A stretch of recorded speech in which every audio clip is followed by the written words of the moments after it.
देखिए, मत हटाइए हमें, जो भी करे हैं हम दे देंगे।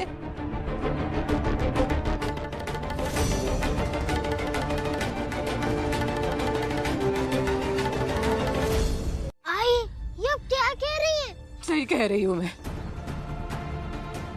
यही रहेंगे, साथ रहेंगे। लेकिन एक गलत है। गलत सही मैं नहीं जानती, हम यही रहेंगे, हम कर दे देंगे। बहुत बढ़िया। वैसे भी कर तो हम लेकर ही रहेंगे। जाइए यहाँ से। चलिए सेठ जी।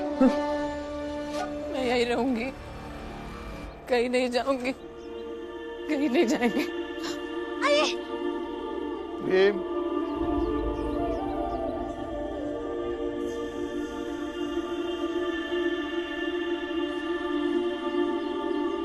जाने दो, इस विषय पर बाद में बात करते हैं। भीम बेटा, तुम्हारी आई की तबीयत खराब है ना, इसलिए थोड़ी सी झल्ला गई होगी। मैं काम पे जा रहा हूं, तुम दोनों पढ़ने जाओ।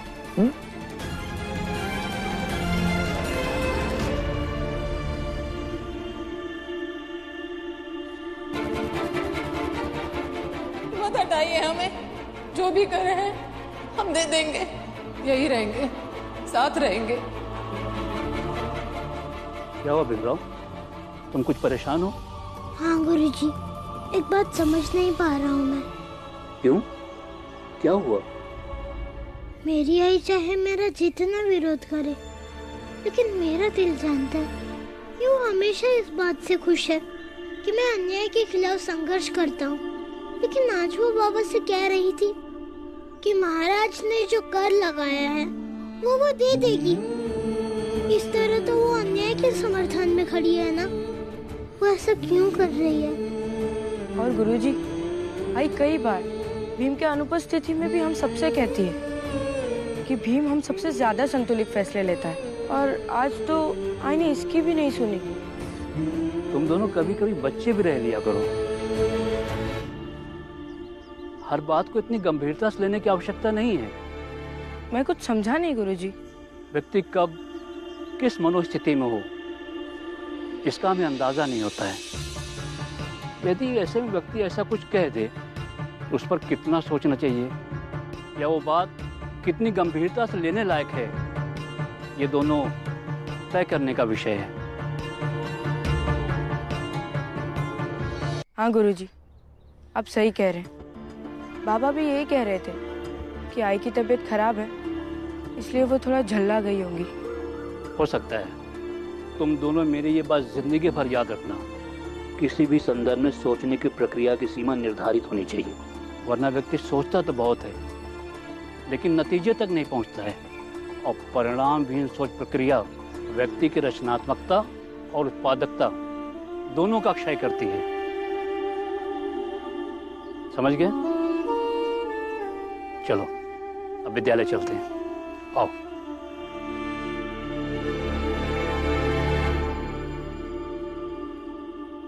कहाँ जाऊंगी दूसरी जगह?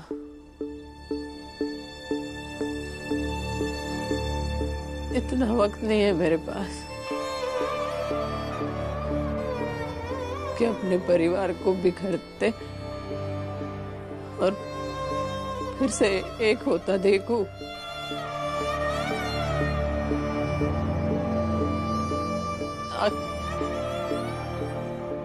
अब आंखें बंद होते वक्त अपने पति और बच्चों को एक साथ एक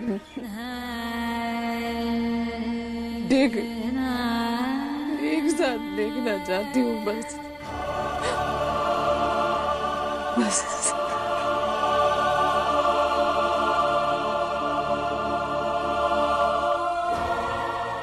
दीदी, आई क्यों रो रही है? पता नहीं, लेकिन जरूर कोई बात है, तभी आई रो रही है।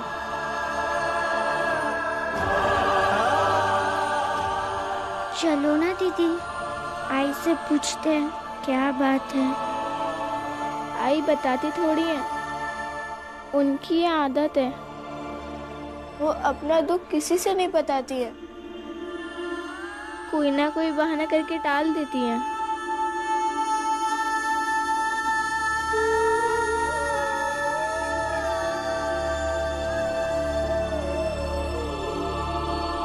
आप हाथ धो लीजिए, मैं खाना परोसती हूँ। दे सेठ जी, यहाँ पे बैठ सकते हैं ना? सेठ जी, मैं जानता हूँ कि अब छोटी जाति के लोगों का खाना तो नहीं खाएंगे, लेकिन बाबा कहते हैं कि खाने से पहले सबको पूछ जरूर लेना चाहिए। हाँ बेटा, तुम्हारे बाबा ने जो सिखाया है वो तुम जीवन भर याद रखना, और बचपन से जो मुझे सिखाया गया है वो मैं भूल नहीं सकता। तुम लोगों के साथ खाना तो नहीं खा पाऊंगा, लेकिन दुआ करता हूँ कि तुम सब ऐसे ही साथ रहो और खुश रहो। बस यही तो नहीं हो सकता, अब हम एक साथ नहीं रह सकते।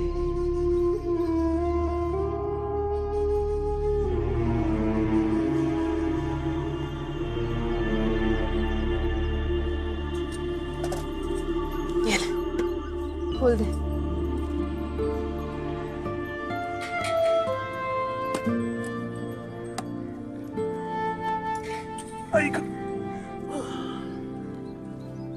जी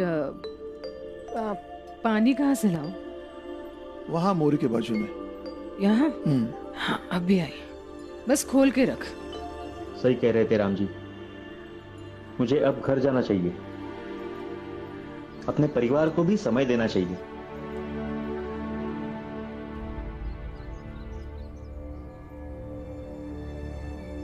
सेठ जी,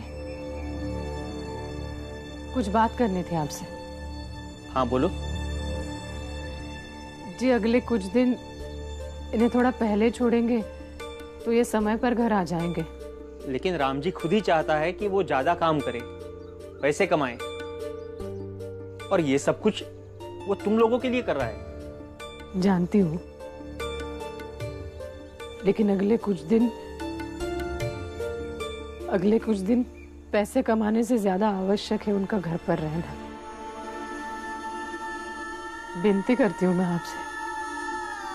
ठीक है जी। एक और बात जी, इन्हें पता नहीं चलना चाहिए कि मैं इनके लिए छुट्टी मांग रही थी। ठीक है, नहीं बताऊंगा।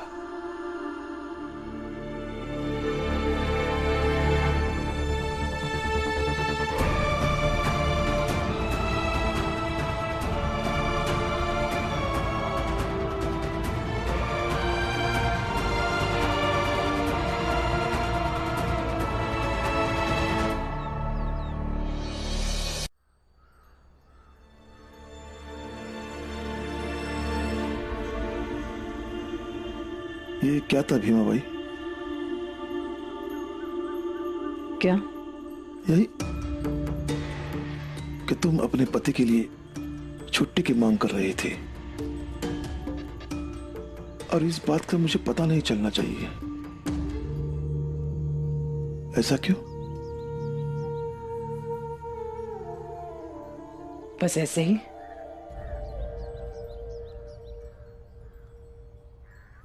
क्या ऐसे ही? भीमा भाई, मैं कुछ पूछ रहा हूं। इतने सालों से मैं तुम्हारे साथ हूं, तुम्हें अच्छी तरह से जानता हूं, पहचानता हूं। याद है भीमा भाई, हमारी जब शादी हुई थी और दूसरे दिन तुमने अपने हाथों पर नाम लिखवाया था, रामजी मालूजी सकपाल। तब मैं अंग्रेजी फौज में सिपाही था। सिपाही से सूबेदार बना, रिटायर्ड हुआ, रिटायर्ड सूबेदार रामजी मालूजी सकपाल। हर अच्छे बुरे वक्त में तुम मेरे साथ रही हो, लेकिन आज तक तुमने कभी शिकायत भी नहीं की। लेकिन आज अचानक तुम मेरी छुट्टी की बात कर रही थी, और वो भी मुझे बताया भी ना। ऐसा क्यों भीमा भाई? नहीं बता सकती।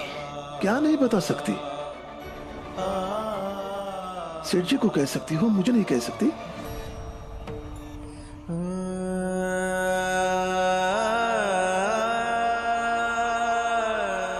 एक छोटा सा परिवार था, एकदम छोटा सा, समंदर के किनारे। उनका बड़ा प्यारा घर था। उस घर में पता है कौन कौन रहता था? एक आई थी, एक बाबा थे, और उनका एक प्यारा सा बच्चा था। आई बाबा ना,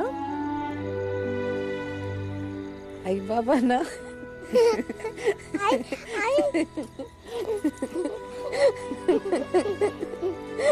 बच्चे को खूब हंसाते थे, और बच्चा भी ना अपनी आई को बस हंसाता रहता था। बस हंसते खेलते उनका जीवन बीत रहा था।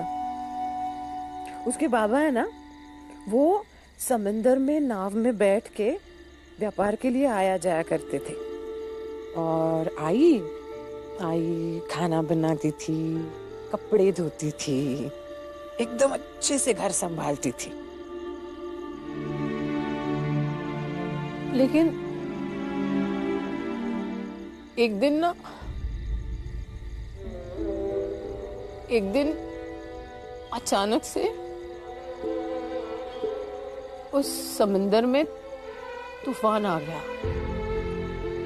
एकदम भयंकर तूफान। और पता नहीं कैसे, लेकिन बच्चे की आई ना समंदर में गिर गई,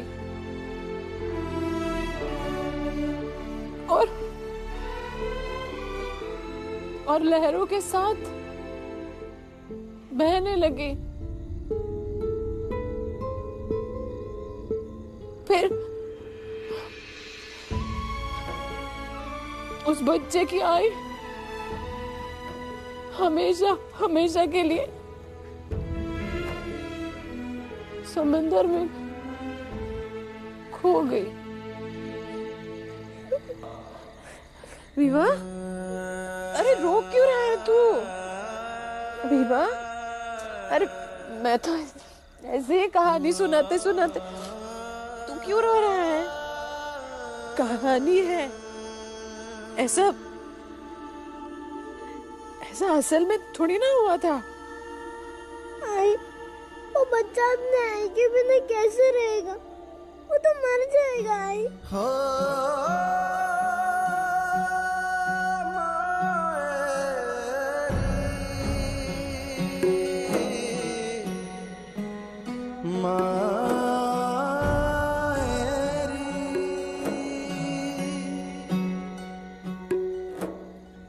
बस अलग ना होना पल भी, माँ तेरी ममता खिलते कमल सी, माँ तेरी ममता खिलते कमल सी, मेरा माथा चूमे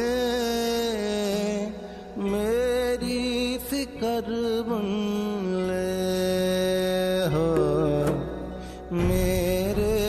सर की बलाएं मेरी माँ चुन ले।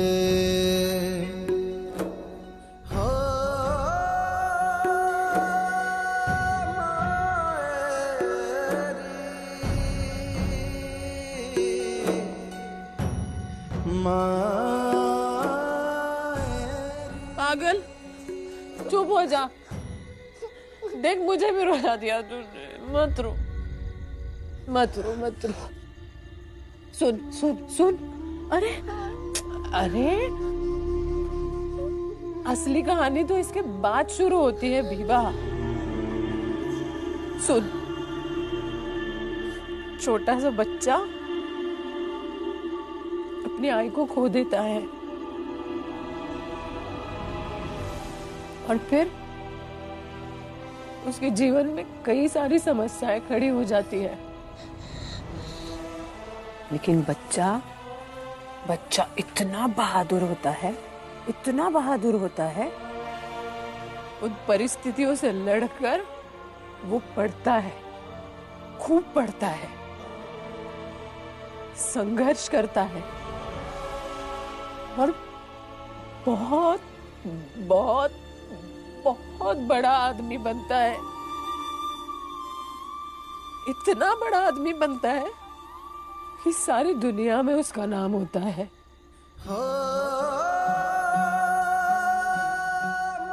बताओ मुझे, बहादुर बच्चा था ना ये?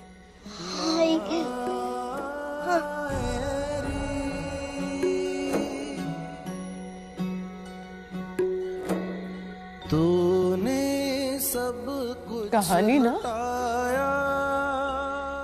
हमेशा मजबूत लोगों की होती है, मेरे लिए कमजोर लोगों की नहीं। पर कुछ कर न पाया तेरे लिए, तेरे लिए।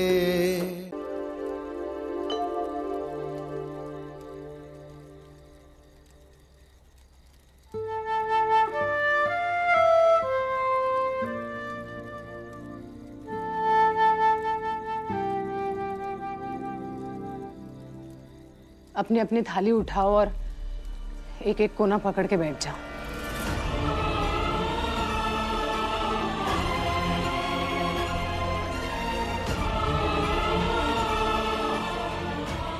क्या सुनाई नहीं दे रहा है या समझ में नहीं आ रहा है? ऐसे नहीं मानोगे। उठ उठ, थाली निकाल, उठ उठ, वहां पे बैठ, उठो उठो, उठ उठ, चल वहां पे बैठ, वहां कोने में, वहां पे बैठो, चल उठ उठ, ये ले वहां पे जाके बैठ। लेकिन आई हाथ नहीं खिला। बैठ चुपचाप, सवाल नहीं, बैठ।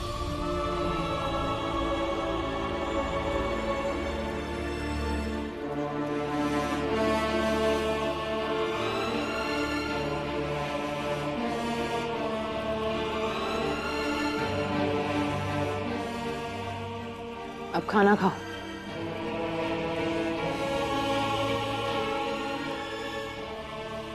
आप भी खा लीजिए।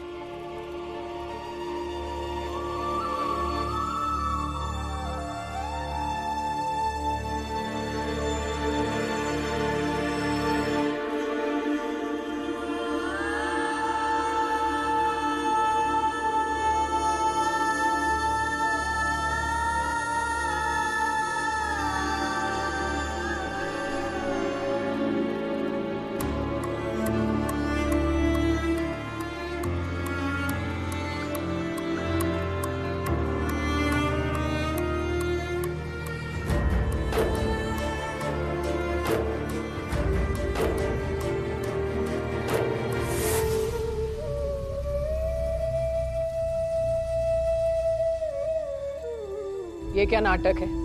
हमें नहीं खाना। क्यों? हम अपने भाई बहन से बात किए बिना नहीं रह सकते। चाहे आप खाना दीजिए या नहीं दीजिए। हाँ, हमें माफ कर दीजिए ना। मुझे भी माफ कर दो आई।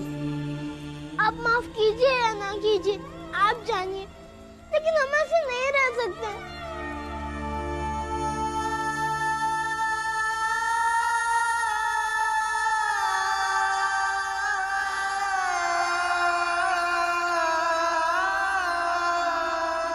ठीक है, करूंगी माफ, लेकिन एक शर्त है। क्या? कसम खाओ, एक दूसरे से कभी नहीं लड़ेंगे, एक दूसरे की बात सुनेंगे,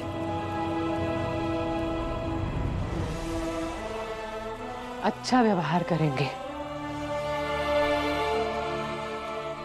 और हमेशा साथ रहेंगे।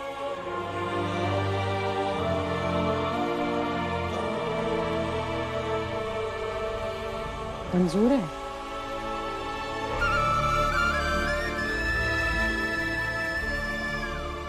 हाँ हाँ हाँ।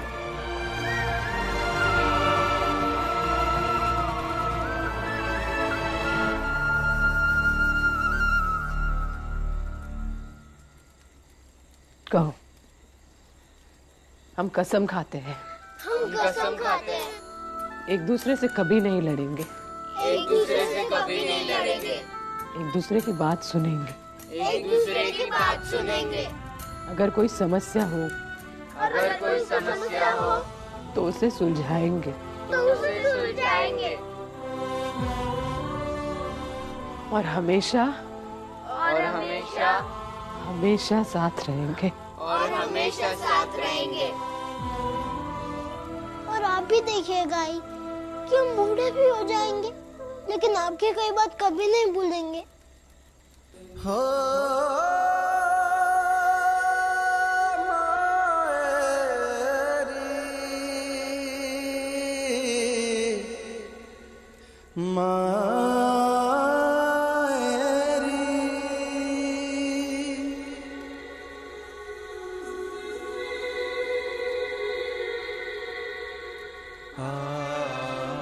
देखने के लिए, तुम्हारे झगड़े सुलझाने के लिए अगर मैं जिंदा रहती तो ये कसम नहीं दिलवाती। मेरे जाने के बाद तुम जीवन भर साथ रहोगे। शायद ये कसम काम करे।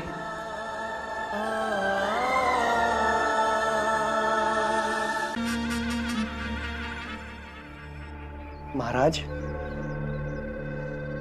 महाराज, ये तो गजब हो गया। भीमा बाई और उसके घर वाले हमारे गांव के आबो हवा में सांस लेने के लिए कर दे दिया। महाराज, महाराज, ये हुई उनकी हार और हमारी बड़ी और शानदार जीत। बिल्कुल बड़ी जीत है ये। और ये पैसा लेकर उन छोटी जाति वाले लोगों को जाकर दिखाओ और बताओ ये कर किस घर से आया है, ताकि जो लोग उस भीमराव और राम जी को अपना नायक समझ बैठे थे उनका भ्रम टूटे, फिर वो सारे के सारे लोग बिना सोचे समझे बड़ी सरलता के साथ कर दे देंगे।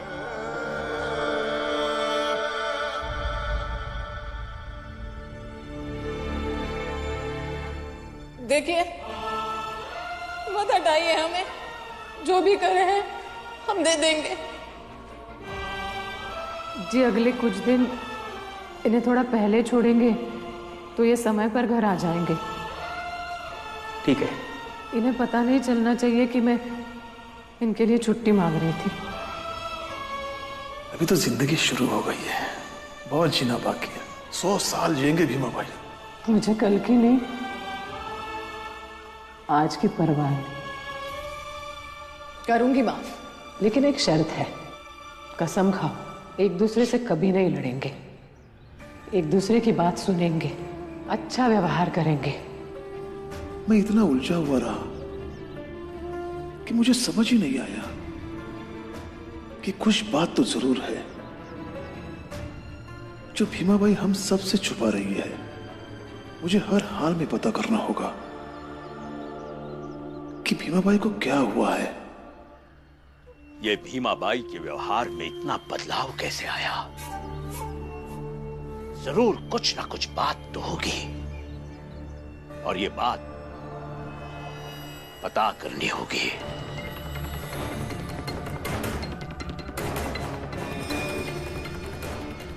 क्या पता इस बदलाव का जो कारण हो वो उस भीमराव और राम जी के परिवार की सबसे कमजोर कड़ी साबित हो, जिसे हम कब से ढूंढ रहे हैं।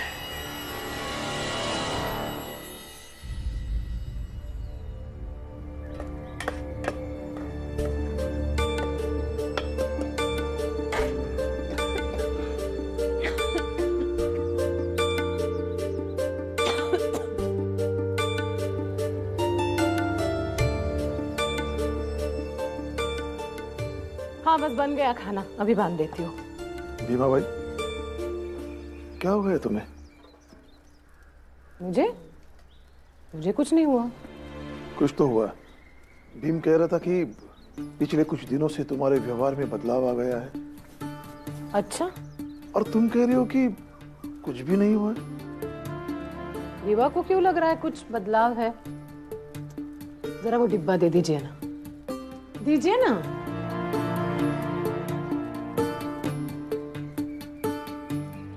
लाइए।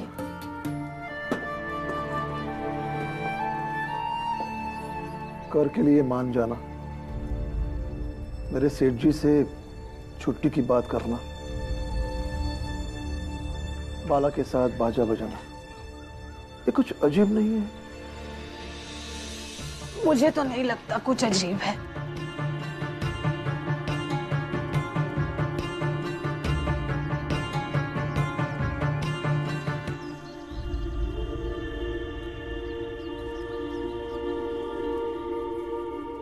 भीमा भाई, सच सच बताओ, तुम मुझसे कोई बात छुपा तो नहीं रही हो ना? शादी के अगले दिन आपने मुझसे कुछ कहा था, याद है? यही कि संसार में सबसे ज्यादा प्रेम मैं तुमसे करूंगा, और आज भी करता हूं। तो संसार में सबसे ज्यादा प्रेम जिससे करते हो उस पे विश्वास नहीं है?